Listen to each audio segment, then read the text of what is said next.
The Indian prince Shah Jahan spent 22 years building the Taj Mahal in honor of his favorite wife after her death in 16. It's been called the most beautiful mausoleum on earth, often listed as one of the world's modern wonders, a memorial of eternal love. A memorial, though, needn't be so grandiose. A park, a roadside marker, a simple gravestone, flowers, a heartfelt speech, or a moment of silence are all memorials. All help keep memory alive. Hi, I'm Kat, and this is a look through Kat's eyes. Memorials of all shapes and sizes have been a part of humanity throughout the ages. Pericles noted in the 5th century BC that famous men have the whole earth as their memorial. And though we as individuals may or may not share the beliefs of those that are closest to the events being remembered, we as humans can share the feelings and sentiments the memorial desires to express. I had the opportunity to be in Parsippany, New Jersey on business. Was able to get into a cab and go over to Ground Zero. This was literally 10 days after 9/11. From Canal Street south, it was pretty well blocked off. The upheaval, the odors, and the real life drama of 9/11 became more real to me at that particular time. In 2002, a competition was announced. For most who heard the news, it was maybe an interesting story or a grim reminder. Perhaps it had no impact at all. Perhaps the focus of their lives had moved on to other more current, more interesting stories.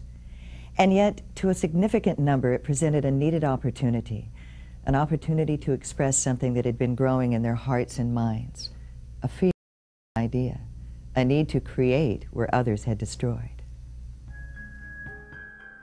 We were all having Thanksgiving, and we were sitting around the fireplace and just kind of waiting for dinner to get started. The design of the memorial really rolled out of a theme. He said, I've got an idea for this tower, and the first level will mean such and such. I forgot some history. The second level will mean such and such. And then there'll be this huge spiral going up, and it'll be the tallest thing that was ever built. And Lorraine's mom volunteered. She's an artist. He said, could you draw me a picture of that? To work with me on the design of what was in my head. So I sat down at the dining room table, and I had some gray paper with me and my colored pencils. Before the end of the day, we had scripted out a theme. I was thrilled with the concept, yeah. That from top to bottom surrounded this particular proposed memorial at Ground Zero. And the things that he was saying were the things exactly that I felt too. I think in the beginning we were all reeling from the emotions of 9/11. We didn't know what it meant to us in life. We didn't know what it meant to our children. We didn't know what it meant to our businesses. I think we were all affected around the world in so many different ways. The morning that 9/11 happened was the same morning that weekly we had a real estate sales meeting.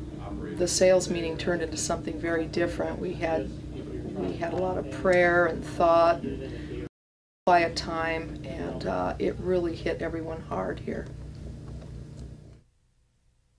With input from a variety of people, we built on this particular theme, and then we took the artist rendering the next step and gave it some curvier lines and a little more attractive look. We were fortunate enough to hook up with a company called TLC out of Los Angeles that does a lot of laser technology work, and they are professional animators, and we're able to take our story and build it piece by piece into a storytelling piece. But we realized we had to do some research, so it was done by phone initially. We realized we had to have some contacts with the family members if this was going to be their memorial, not ours. So when we knew that we were going to, be involved in designing a memorial, we thought, well, the best thing to do is go back to all the different memorials and compile literature and just kind of touch and feel. My son Chris, my sister, we all worked together in one of our businesses. We felt, geez, let's take a trip. Let's go across the country, do the homework. First involvement in the project was to fly to all of the locations where the aircraft had impacted during 9/11. We hopped in the Citation, started with Oklahoma City. To me it was personal because I grew up in Oklahoma. When the bombing in Oklahoma City happened, firefighters from New York came to Oklahoma City and helped out, and to turn around whenever 9/11, the firefighters from Oklahoma Went to went New there. Moved on to Shanksville, which is the Pittsburgh site of the United flight that went down. Seeing the fence posts that were set up, the types of pictures that were hand-drawn, the flowers. We just experienced everything from the crash site to talking to people on site. Looking over the expanse where this aircraft had impacted brought it home to you. We had a meeting set with some family members in the Pentagon that were preparing a memorial site specifically for the people at the Pentagon, and it was interesting to see how different people respond. They were totally focused for the most part on a memorial about their family members, and especially the military folks, their total focus was the Pentagon. The Pentagon was being rebuilt with resistant type materials for terrorism at the time. The only section that had been replaced and completed was the section aircraft had impacted. So we were able to get into their minds and their situations and really understand a lot more of the emotion and the horror of those particular events. It was very moving. Before we went out of town, we went to the Vietnam Memorial. In over 30 years, I had never felt that I could go back to the Vietnam Memorial and look at it. For someone who had been in Vietnam that had tasted war, experiences of that, total different emotional feeling from those of us that didn't go through that experience in life. Being able to remember some of the times that you were in country and some of the people you were involved with and some of those that did not come back. And then he touched the wall to where all his fellow pilots' names were. We watched a very strong individual drop to his knees and just cry like a child. Very moving for me and brought back a lot of memories. Our first arrival in New York City was a typical busy day. When you approached the financial district, you could feel the emotion coming on, and as we made our way through town, and we found ourselves in One Liberty Plaza, which overlooks Ground Zero. And on the 20th floor, we were invited up with the family members. Wonderful thing was meeting the family members. No other group met with those people. And once we got to meet them, it was different. They knew that this memorial wasn't about us. And when you see this memorial, you realize that a lot of it was written, and a lot of the words that were planned for the memorial site came from the family members. It was about them, and it was about the events that happened and what they wanted to say about their loved ones, not what the federal government wanted to say, or Bob or Sue or Chris. I think Bob really tuned into what their feelings and emotions were. If there was going to be a memorial of some, their input certainly should be considered. The proposal is comprised of 3 key elements designed to nurture the development of understanding, compassion, and optimism. The Memorial Museum, encouraging visitors to learn more about the causes and effects of the attacks on the Trade Center. A beautiful park-like environment for reflection and contemplation. And a monument symbol representing the spirit and events of our past and our dreams for the future. The Memorial Museum in the area designated as Ground Zero has been designed to allow covered view of the walls that connect it, and will include a timeline detailing key events beginning with the terrorist attacks on the tower in 1993 and continuing through the days after September 11, 2001. The names of those individuals whose lives were tragically cut short will be projected using a light-through-glass technique, making the names appear in a mystic shadow on the wall. At special locations throughout the site are interactive time capsules in which families may designate what they want said about their loved ones. Above the museum, located at street level, an open platform for viewing Ground Zero in its entirety. From here are visible the reflecting ponds placed on the exact footprints of Towers 1 and 2.